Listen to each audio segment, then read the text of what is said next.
Good afternoon, everybody. I am again talking to my computer, but I am imagining all of you as recipients of actually being out there and being part of this process so that I don't feel quite so lonely sitting here in my office recording this teaching. So this is your monthly Margha teaching, and my confession to make is that this is late and actually should have been the teaching that you received in May, but I'm hoping that it won't be too late and that you'll still find it helpful. And I thought I would focus on the Bodhisattvacharyavatara, or the Guide to the Bodhisattva's Way of Life, which you've been reading for the past 5 months. In the last talk I gave, I focused more on Lama Jan's book, and haven't really said very much about this book myself. So I thought I might address, in particular, we're going to talk about chapter 5, which is the chapter on discipline. I don't know which edition you have been focusing on in your Margha groups. There are 2 that are listed. One was the translation by the Padmakara group, and the other is the translation by Vesna and Alan Wallace, which is this one. And this is the one that I've been using. So even if you don't have even if you're using the other one, I'll give the verse numbers so that you can look. And I mean, the translation may be a little bit different, but it shouldn't be too much of a difference. But I thought I might say something just a little bit more generally about this text, because I think that one of the things that can happen with this text when we read it is that there's so many verses that it's easy to get kind of bogged down in the weeds and to miss the larger picture of what Shantideva, or at least what we imagine Shantideva's intention was in composing this text. There's really no way that we can know that for sure.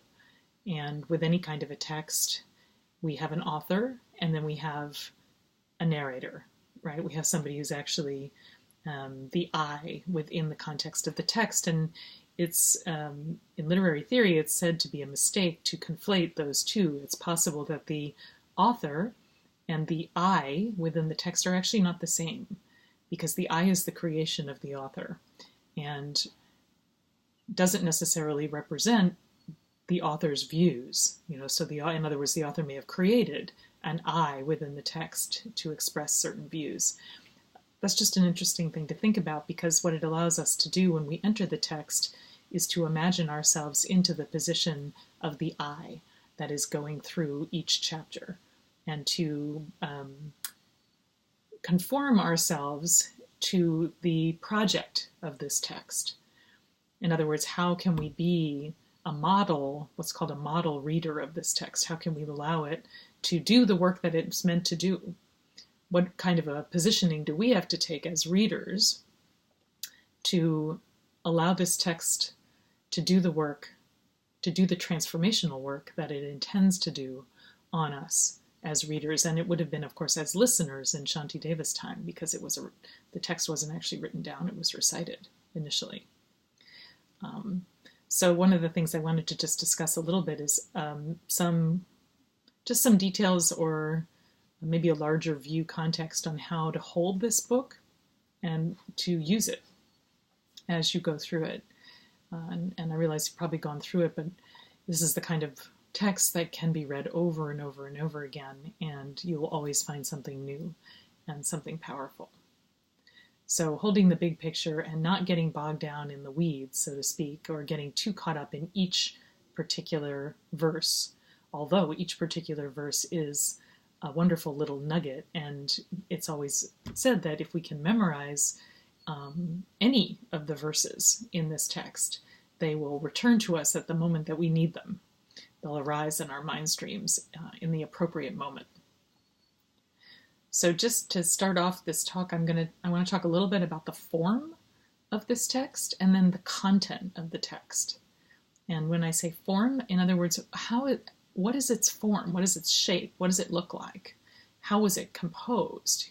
Is it a narrative text? Is it a poetic text? Is it a didactical text? Is it a philosophical text?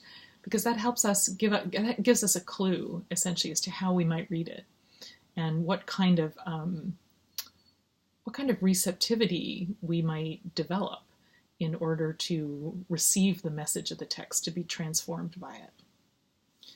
So I'm going to just start with the form of the text. And of course, you can all tell, reading it, the whole text is made up of verses, one verse after another, and it's also made up of chapters, 9 different chapters. Actually 10 chapters, because there's the final chapter on dedication at the end. But so 10 chapters, each chapter composed of different verses. And it's a very poetic text.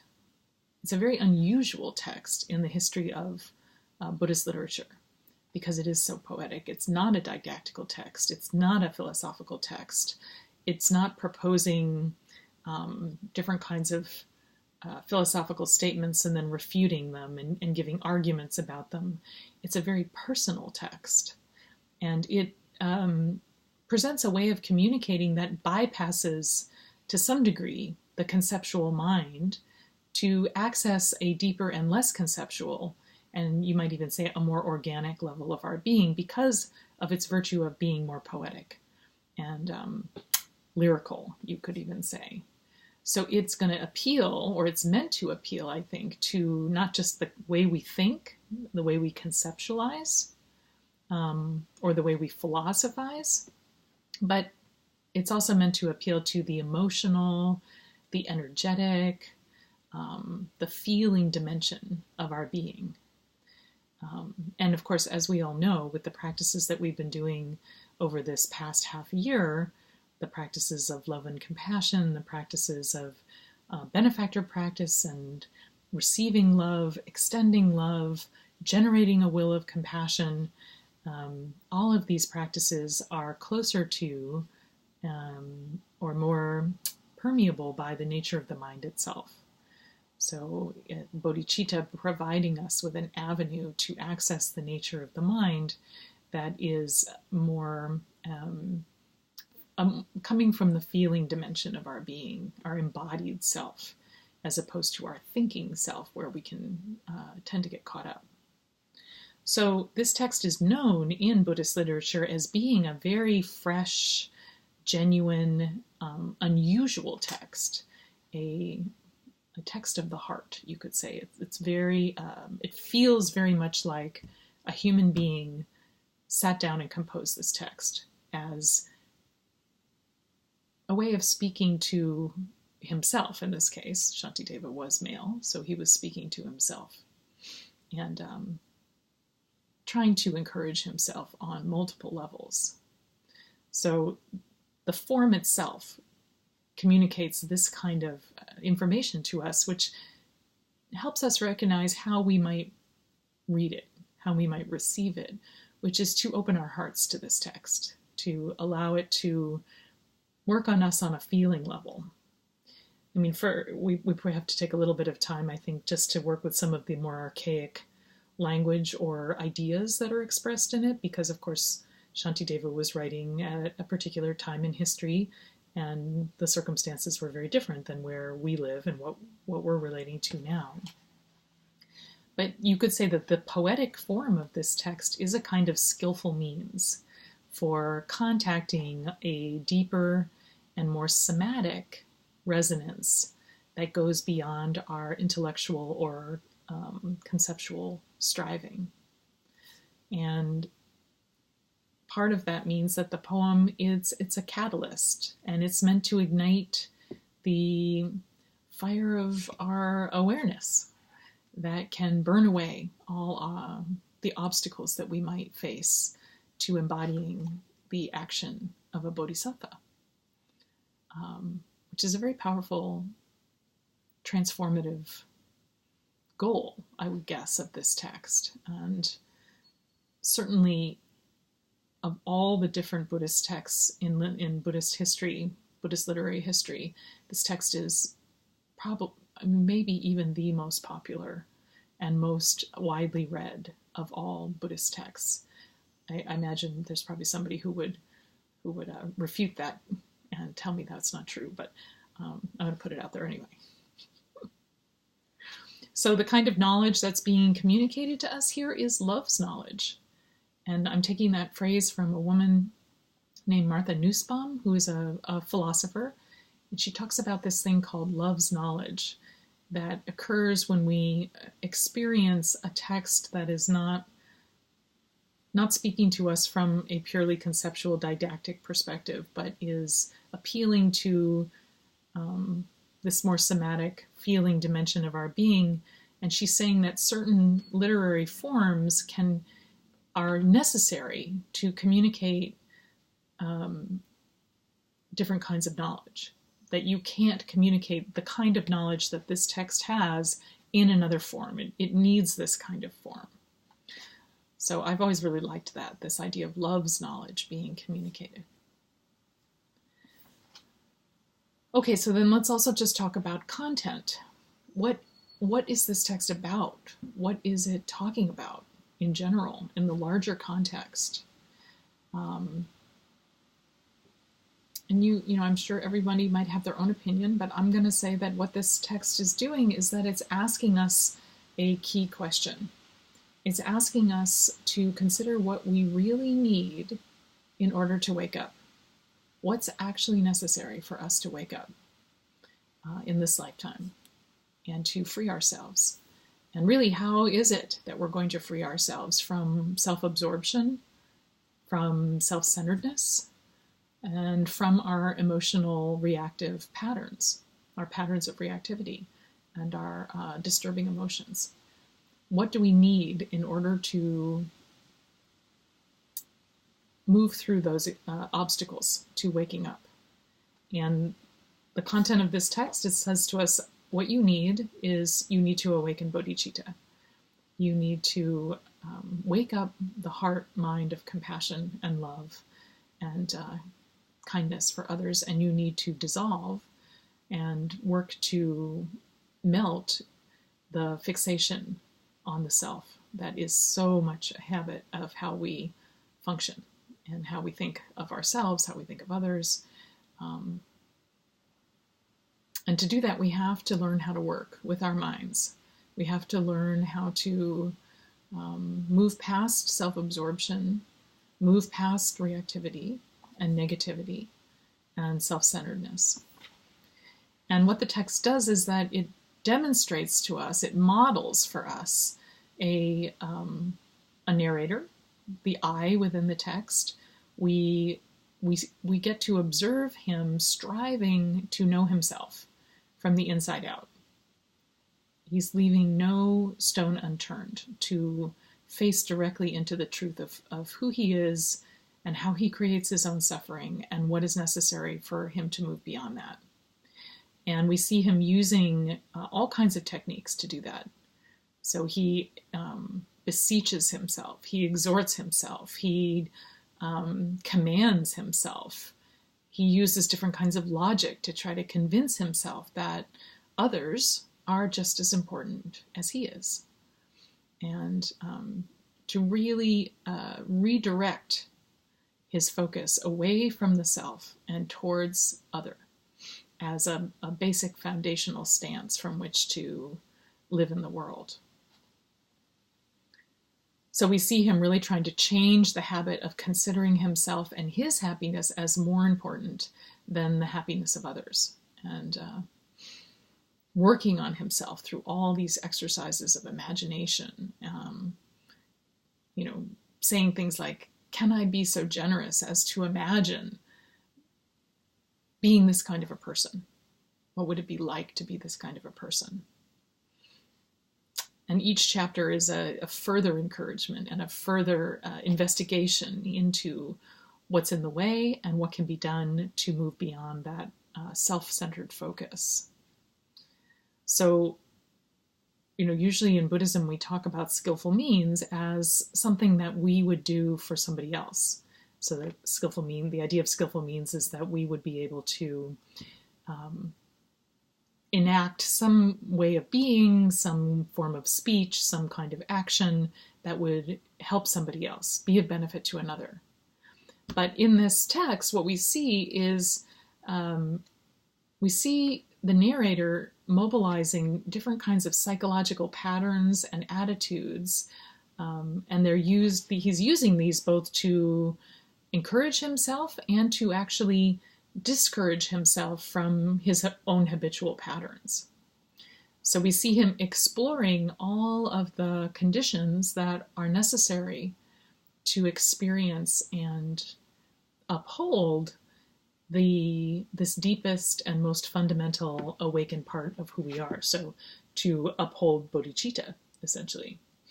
And what that really narrows down to in a kind of pith statement is to say that we see the narrator forming himself as an ethical human being within the context of this text. So what is the most ethical vision of a human being?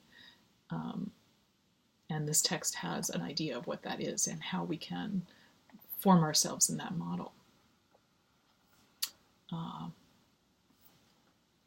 Okay, so those are really two avenues, two ways of thinking about the text as a whole, thinking about it from the perspective of its form and its rhetorical strategies, and then thinking about it from the side of the content.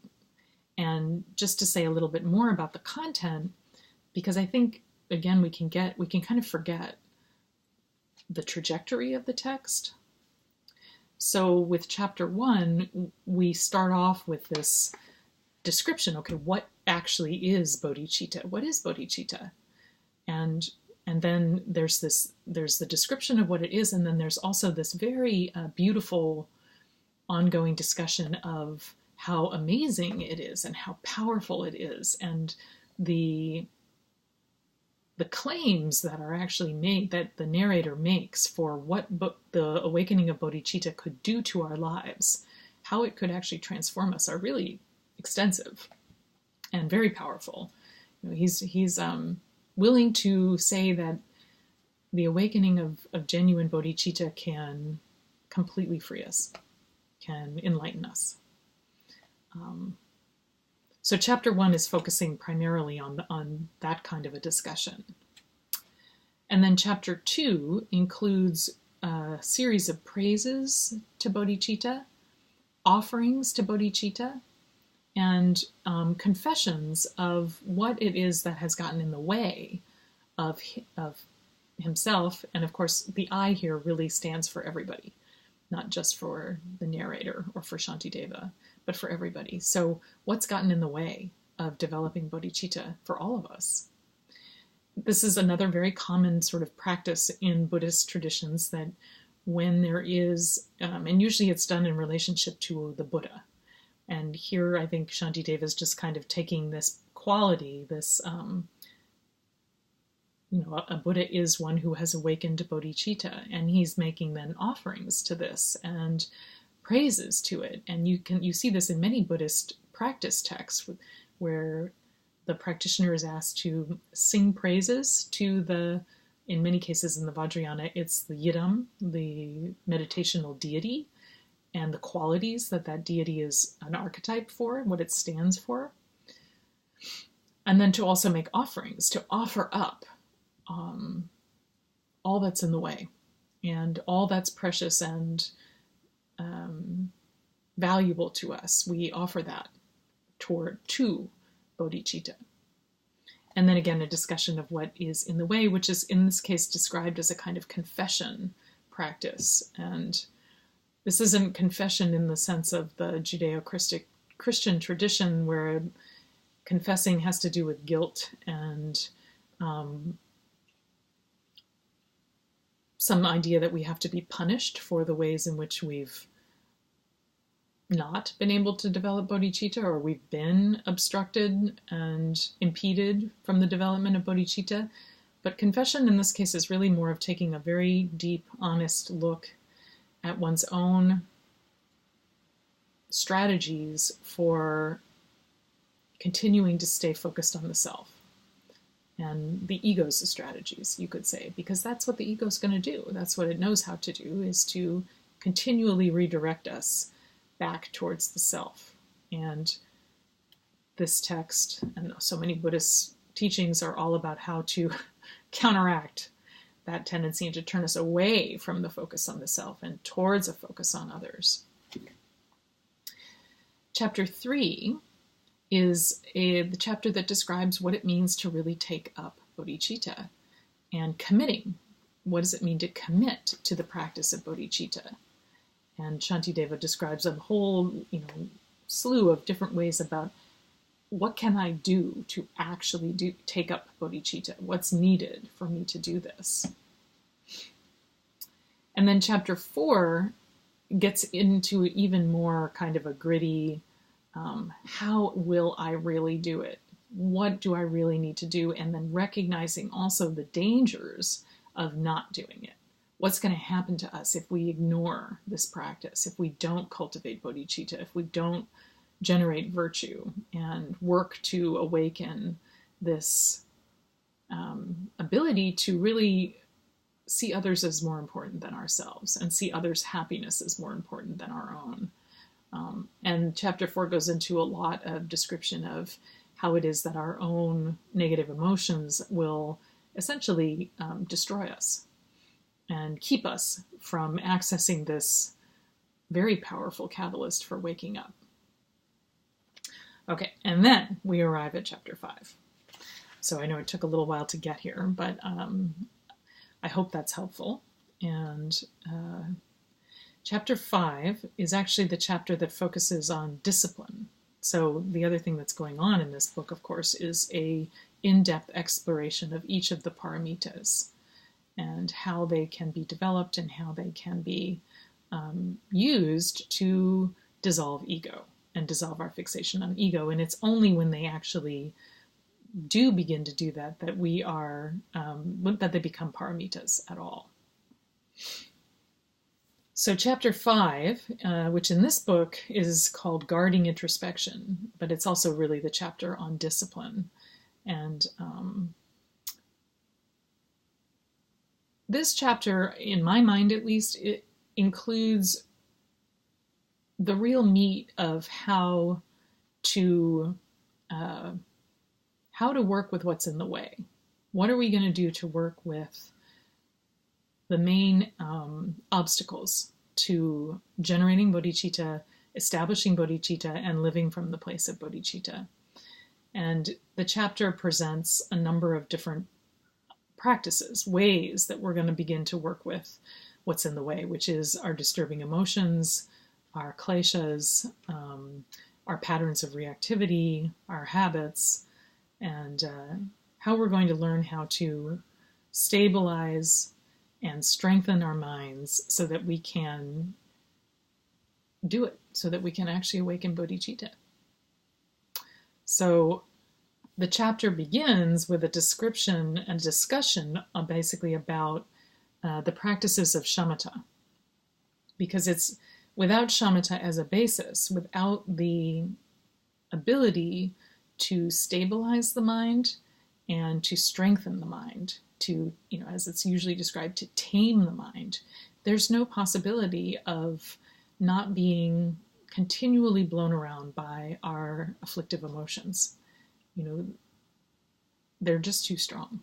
The difficult ones, the really difficult entrenched ones are too strong, and we're going to get caught up. So shamatha practice, which I think everyone's familiar with the definition of shamatha, the practice of abiding in peace. And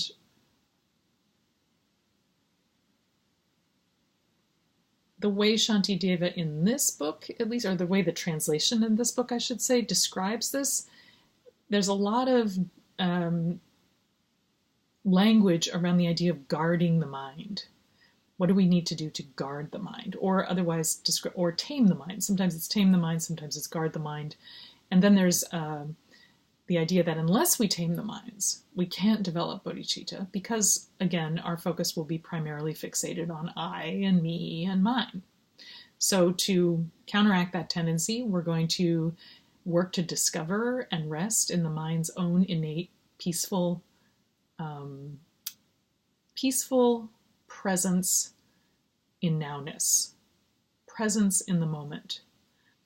We're actually in the present moment all the time, but what we don't notice because we're almost continually distracted. Now, we're not continually distracted, but the thinking mind, the conceptual yatter mind, is moving so fast that it creates the illusion that we are not in the present moment.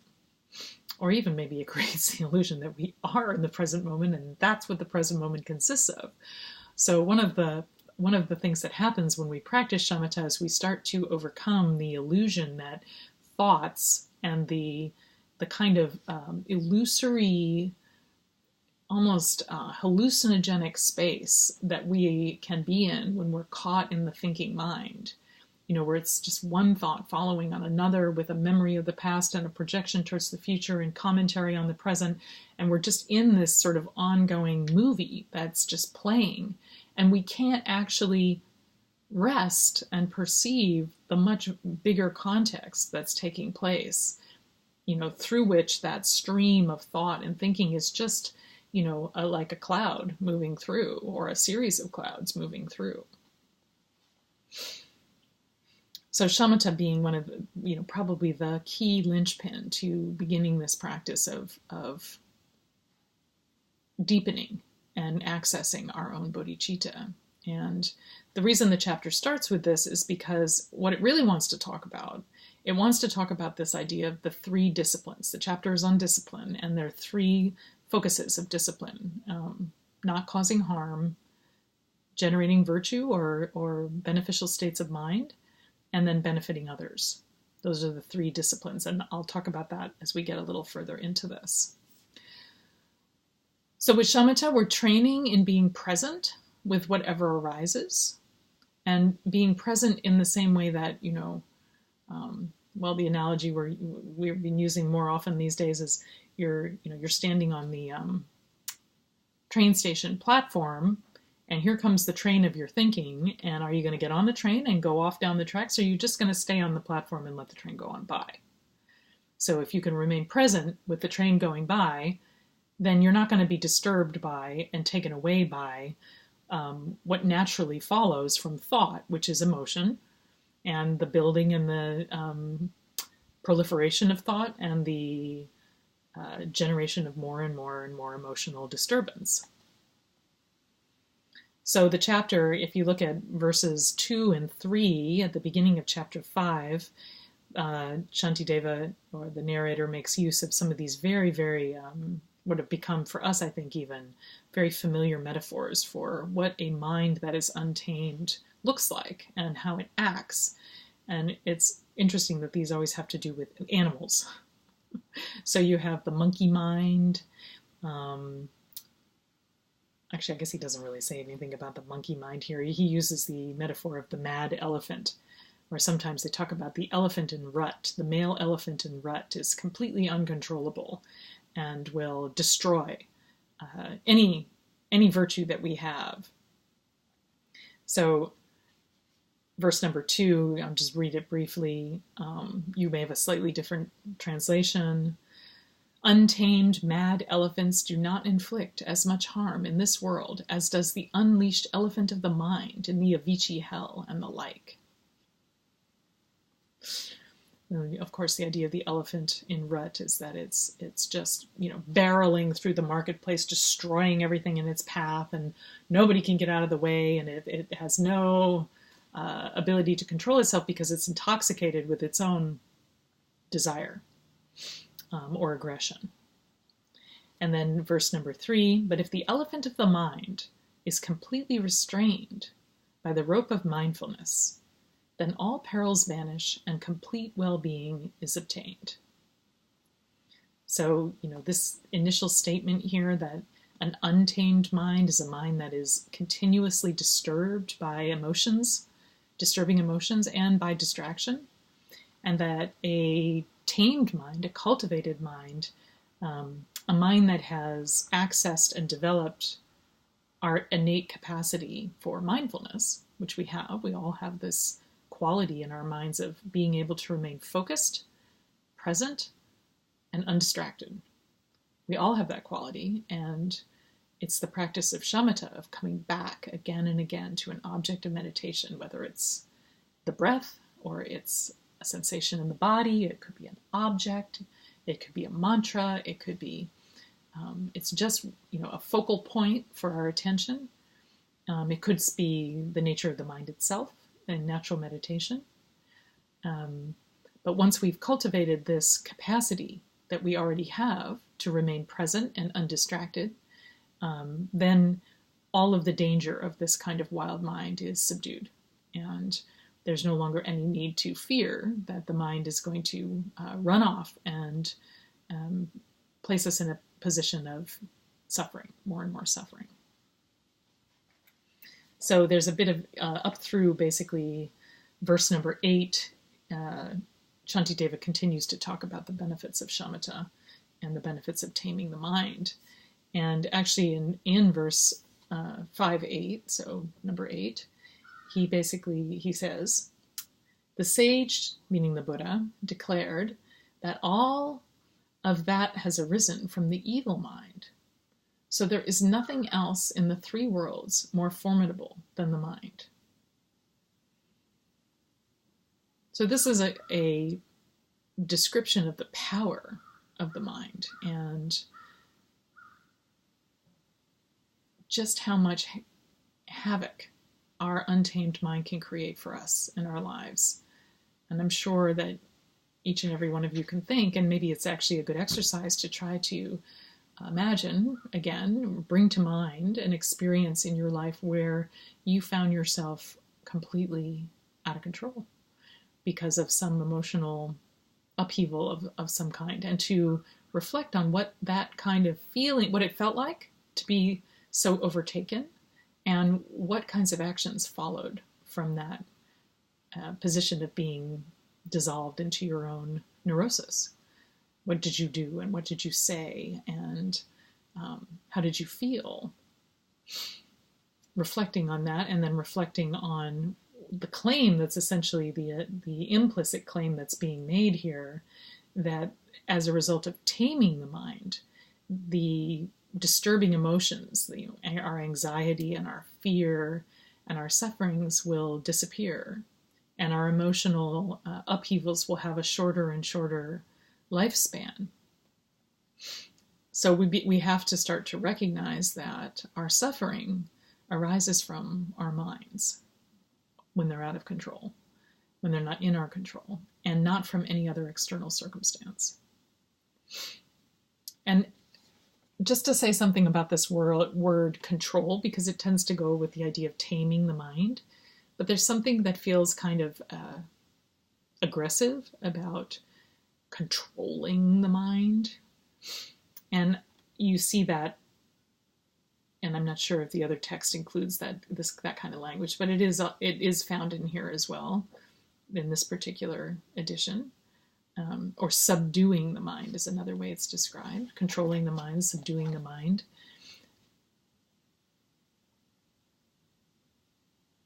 But this text is on the generation of bodhicitta, of warmth and compassion and loving kindness. And an idea of aggressively suppressing, controlling, pushing down, subduing what arises for us is not, I think, what Shantideva means to suggest. Throughout this text, he does use very extreme language. The language is challenging in many ways, I think, because it suggests a kind of almost militant and forceful energy that's being exerted in the direction of subduing and taming and overcoming. And yet, and it's not just me saying this, I've read this in other commentaries on this text, that really what the intention of that kind of language, what people tend to think the intention of that language is more to instill in us a sense of urgency, a sense of determination and willingness to face into what can be very challenging, our most difficult states of mind, and to generate a kind of confidence that we have the capacity to, just as our mind can be very powerful when it's out of our control, so too we have access to that power to use it with kindness, use it with careful attention to what we're experiencing, but we don't have to do it with aggression. It doesn't have to imply some kind of aggressive, killing, destructive practice here, but an urgency, a sense that we can't be lazy about it. We can't just say, well, yeah, I know I've got this habit, I know I've got this pattern, and well, maybe someday I'm going to work with that. But the text all along is saying, now is the time. We have no idea when we're going to die. If we don't do it now, it may never happen. And we'll continue to perpetuate the same cycles of suffering. Okay, so that's really the first part of this chapter. And then in verse number 9, and I'm not going to go through every single verse by any means, because there are way too many of them, but just to point out a few key areas in this chapter. One of the things he brings up in verse number 9, it says, if the perfection of generosity makes the world free of poverty, how is it possible that the protectors of the past acquired it when the world is still impoverished today? So what's interesting here is that what he's going to do over the next 8 or 9 verses is he's going to go through each of the paramitas. He's going to talk about each of them, even though each chapter in this book is on one of the paramitas. Now, in this chapter, he's going to use these verses to point to something particular about practicing with these paramitas. And the focus here is to say, and it's very clear in that verse, that the perfection of generosity has nothing to do with extending wealth or offerings or food. I shouldn't say it has nothing to do with, but it has much less to do with physical offerings than it has to do with working with what you might call the poverty of the mind itself. And that's the case with every one of these paramitas. They have to do with a quality of our mind that needs to be addressed. And until that quality of the mind is addressed, the external situation is never going to change. So what he's essentially saying here is that even though there are all these people, many of you out there are claimed to be practicing the paramita of generosity, the truth is you're not really practicing generosity because you haven't actually addressed your poverty of mind itself. Because if you had done that, and if all of you had done that, there wouldn't be any external poverty anymore. It would be taken care of. So a paramita, when one of these qualities, generosity, discipline, exertion, patience, meditation, in order for those to become paramitas, and I think you probably all know paramita means crossing to the other shore. It's what takes you from the I-centered place to the other-centered, liberated space of being freed from fixation on self, freed from being caught up in our difficult emotions and kleshas. That's when it's a paramita. And what allows those qualities to become paramitas is letting go of our self-focus. The more we let go of our self-focus, in some cases that means we have to actually focus on the self. So this is a little bit of a paradox. If we're going to really look at and address our own poverty of mind, what we're going to discover, most likely, is that our poverty is arising from a fixation on an idea of the self that feels that it doesn't have enough, that it needs something more, that it's not okay just as it is. So there is a kind of turning towards the self, and yet at the same time, that turning towards the self allows there to be a dissolution of self-focus. Because when we see the emptiness of that, when we see when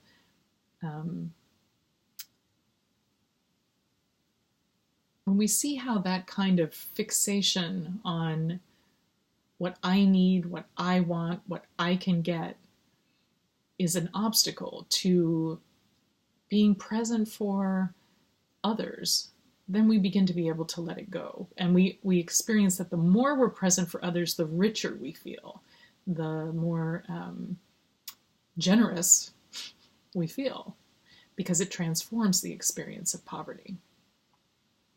So each paramita has to do here in these verses. So from verse 9 really through verse 17, he basically talks a little bit about each one of the paramitas with a focus on the self.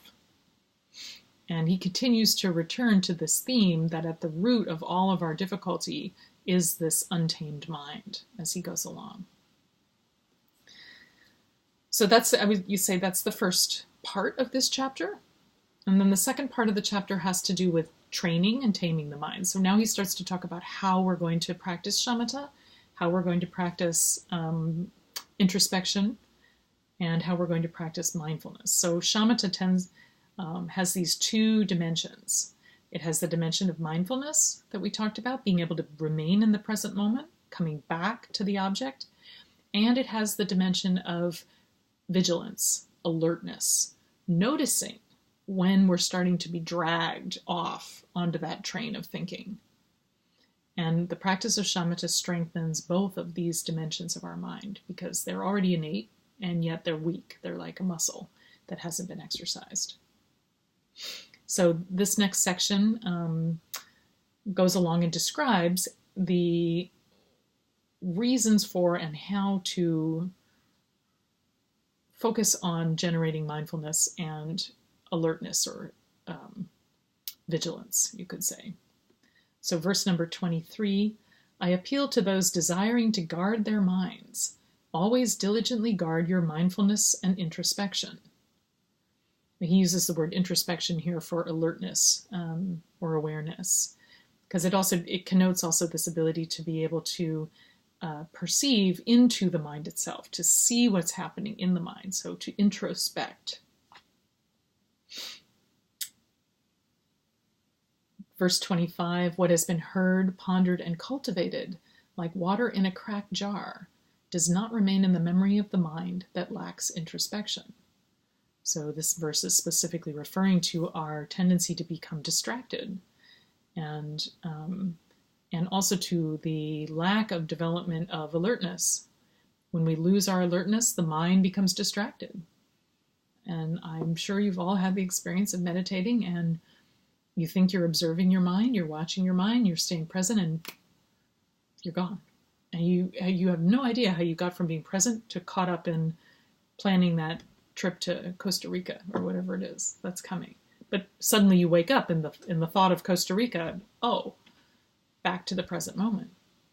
So eventually this kind of introspection, this kind of awareness becomes so powerful that at the very moment the mind begins to move towards the thought of Costa Rica, we wake up. We recognize that.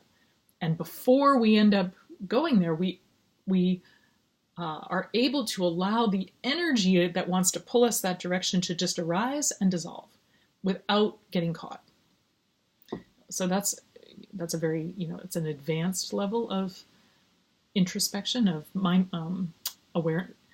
I hate to say awareness because that means so many different things in other contexts. So I'll just say alertness or introspection in this case. Verses 30 through 32 are some 3 verses on devotion. And just to point that out, because the point of these verses is to remind us that we are always held in the gaze of our benefactors. We are always in contact with and able to draw on the bank of energy of their wakefulness, their bodhicitta, their love, their compassion, their kindness. It's always there for us. We can always draw on it. And remembering that can very much help us when we're doing these kinds of practices.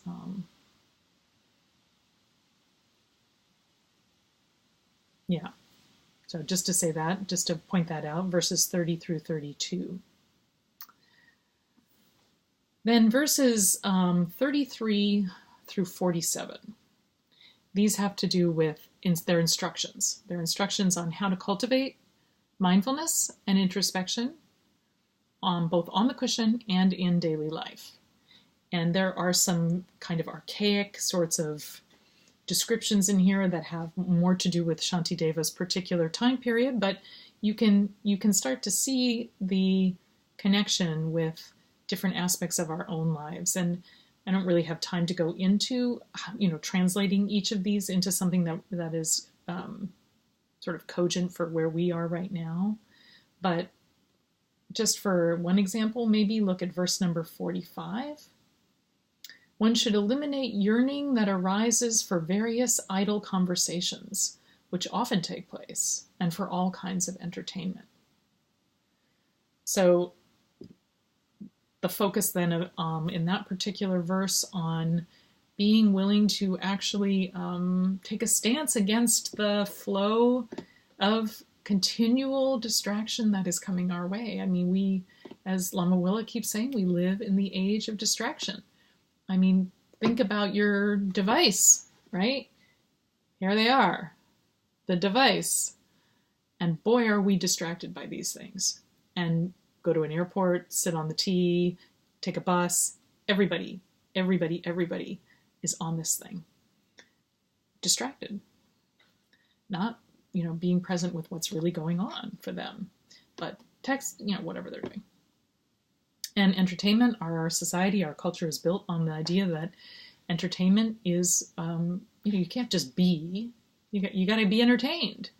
You got to go out to dinner. You got to go to a movie. You got to go to the mall. You got to go shopping. You got to, whatever it is. And there are multiple opportunities and variations on the theme of entertainment. So a kind of focus on eliminating the craving for that is at the heart of what keeps us from being able to tame the mind and train the mind. Okay, so this next part, which begins with verse number 48, I'm going to say just this, and I realize I don't want to go too long here, so I think I'll focus on this, and then we'll be done. But I wanted to point this out because it really is, I think, the meat, the heart of this chapter, and it's the section that focuses on the discipline of not causing harm. So we've made it through the first part of the chapter, which was focusing on what do we need to put in place? How do we set the foundation for discipline? And now Shantideva goes into describing the three disciplines, which are not causing harm, gathering virtue, and benefiting others. So we'll just talk at this point about the virtue or the discipline of not causing harm. And what this is about, and this basically goes from verse 48 through 54. It's not very long, but it's quite powerful. And it's really, the focus of it is, how do we become more and more aware of our own personal process of constructing samsara for ourselves? What do we do? What do you do to create your own samsara? And what can you do to de-escalate that process? How can you step back from it? So first you want to look at how do we create and escalate our own samsaras? In other words, our own sufferings, reactivities, and then how do we de-escalate, step back from? And what he presents here is what Pema Chodron calls the noble practice of remaining like a log, and which is just wonderful. She's so clever with this. Another way to describe this is to say you're looking into how you create your own karma. So it's not just samsara, but this is how we create karma for ourselves. And what are the causes and conditions that we put in place that lead to our own suffering? And I'm going to pull some things from Pema Chodron's description because it's so useful, and maybe some of you have read it, and if you have, that's fine. And if you haven't, I think it's a helpful way to think about what's described here. So Pema talks about she uses a Tibetan word called shenpa. Shenpa means to become hooked. And it means to become hooked by our own emotional upheaval, our thoughts, our patterns of reactivity. And we've been throwing around this English idea of being hooked, but I don't know that we've necessarily given the word Shenpa that often. So just so you know, the Tibetan word Shenpa means to become hooked into something. And the practice of remaining like a piece of wood, and in this translation it said a piece of wood, but maybe in the other one you have it's like remaining like a log, describes what it means to pause and to examine the moment where we are overcome by some form of egocentric energy, some form of ego cherishing that is about to lead us down the garden path to suffering, or maybe it's not a garden path. So Shantideva lists a number of circumstances where we can begin to start to feel hooked, and you can fill in your own version of these things. Many of them are absolutely relevant, though, to us today. And the basic instruction is to, whenever the urge is strong, to give in to some kind of tug in the direction of self-cherishing, self-protection, emotional reactivity. The instruction is to not to speak or act, to remain calm and present with that energy, that feeling. I'm going to call it energy, that energy, essentially to remain like a log. So it's a way of interrupting the momentum of our neurosis, remaining like a log. And think of the metaphor of the log. The idea of a log lying on the forest floor, it's just, nothing's going to move it. It's decomposing into the earth. It's absolutely still. Anything might be happening on top of it. All kinds of things might be growing and bugs, but it's simply there. It's just there. So whenever we start to feel the momentum of neurosis speeding up, we try to interrupt it with this idea of just remaining like a log and staying present with the immediacy of our experience. So it's not about suppressing the energy. It's about staying with it without doing anything to it. Letting yourself experience the strength of your own energy without acting it out, right? So it's not about acting it out. It's not about speaking. It's just about remaining present. But what happens is that then when you remain present, if you don't act out, if you don't speak out, what you're left with is the restlessness of that energy, its bubbly, intense quality that makes you want to speak, makes you want to do something, makes you want to act.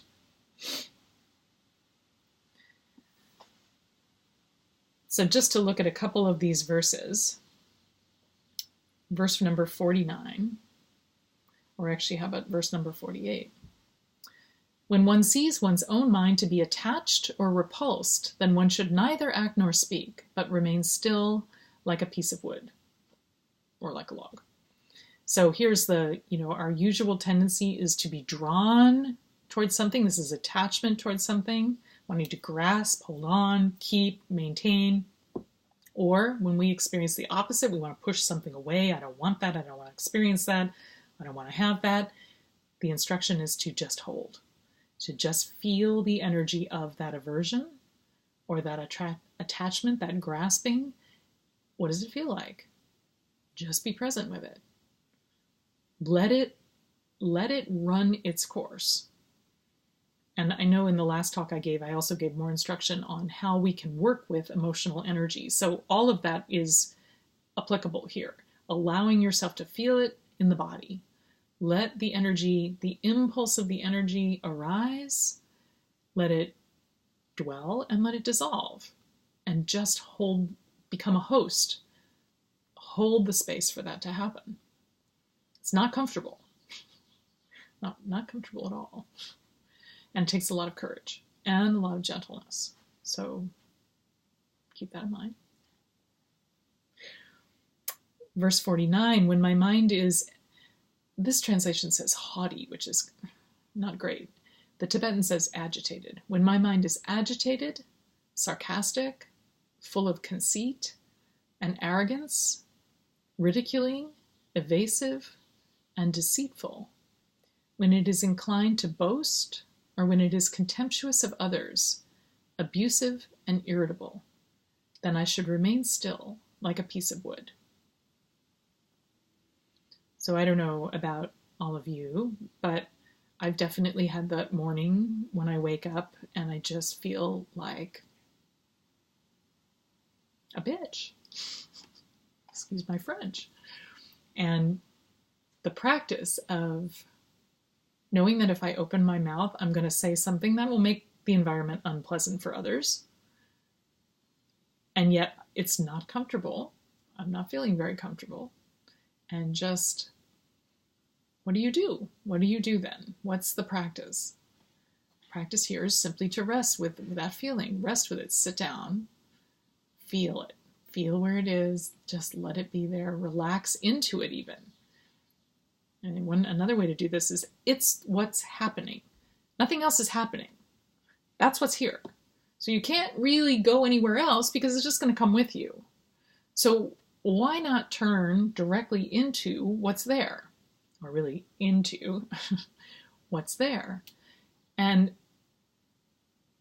give it the space to unfold itself, to unravel itself, to liberate itself. Because if it doesn't have any space, it's just going to fight, to hold on, to maintain. It does work. It really does work. I mean, we have to do it a lot, but it does work.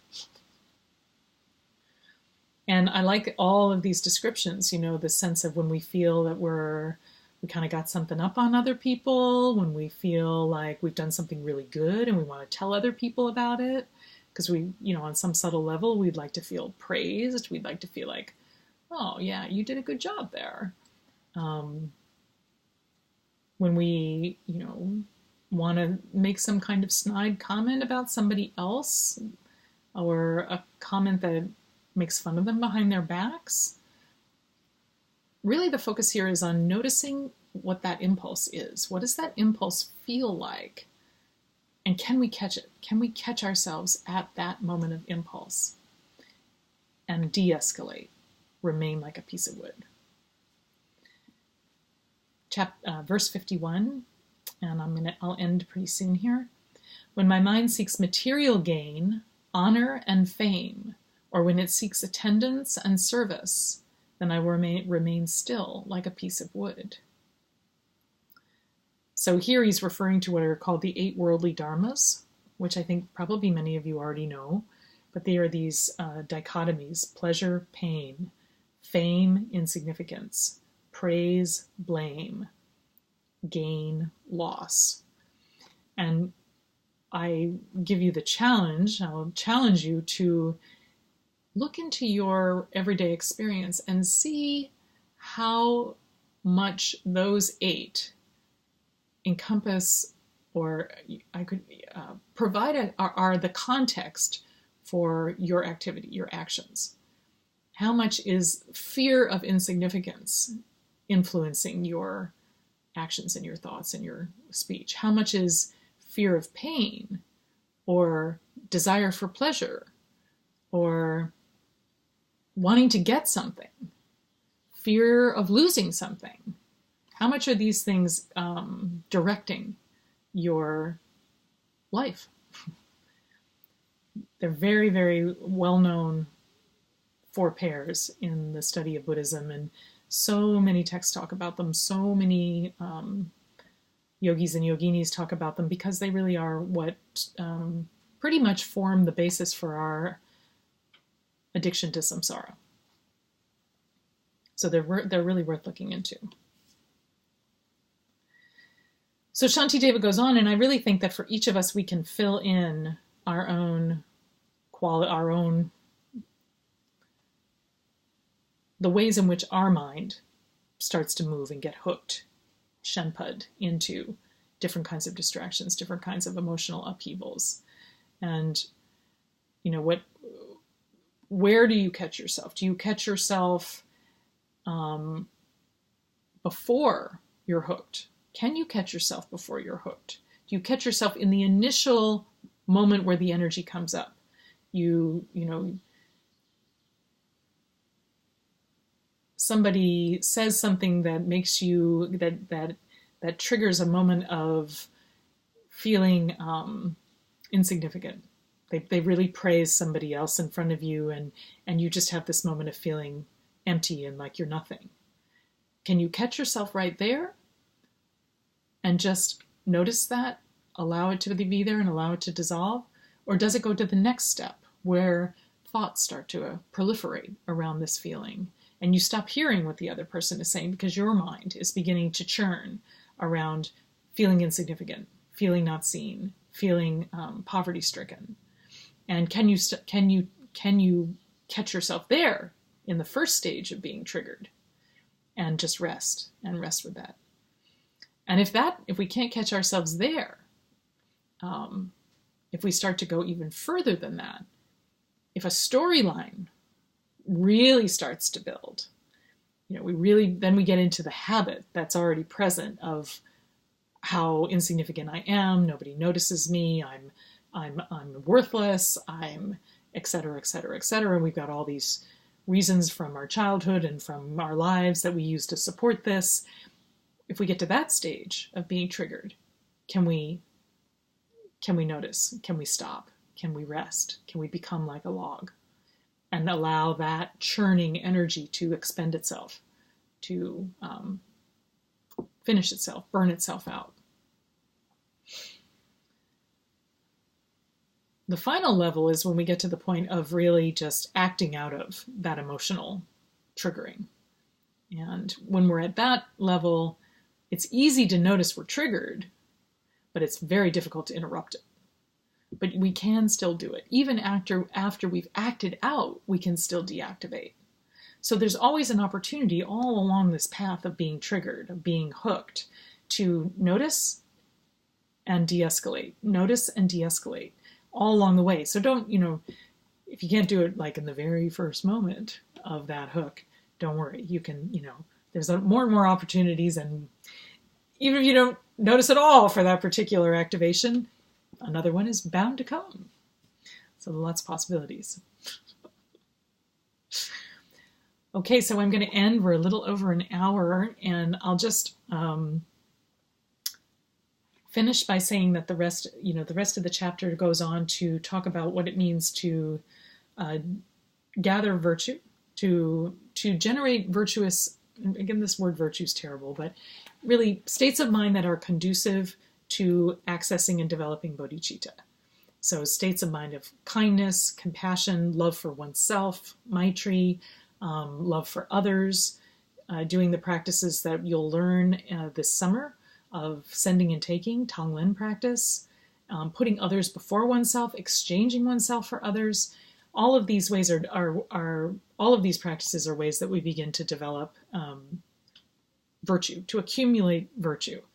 In other words, to create a bank of habit, of stored habit that instead of automatically sending us into klesha and disturbing emotions, sends us into a moment of, oh, I feel so, poverty-stricken. Great, I'm going to use this moment as a way to take on the poverty of everyone else who has ever felt this way. May all of their poverty ripen in me so that they don't have to feel that. I'll feel it for them.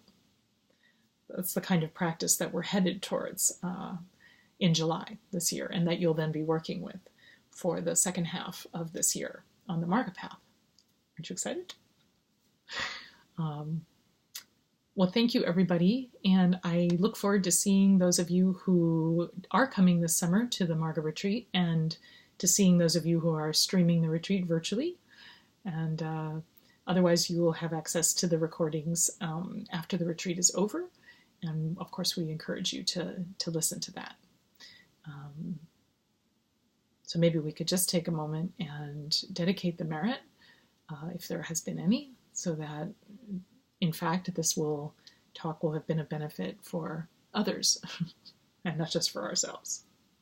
So, Changchup Semcho Rinpoche Mache panam che jur chi, che panyam par me payam, gongne gongdu pelwar sho.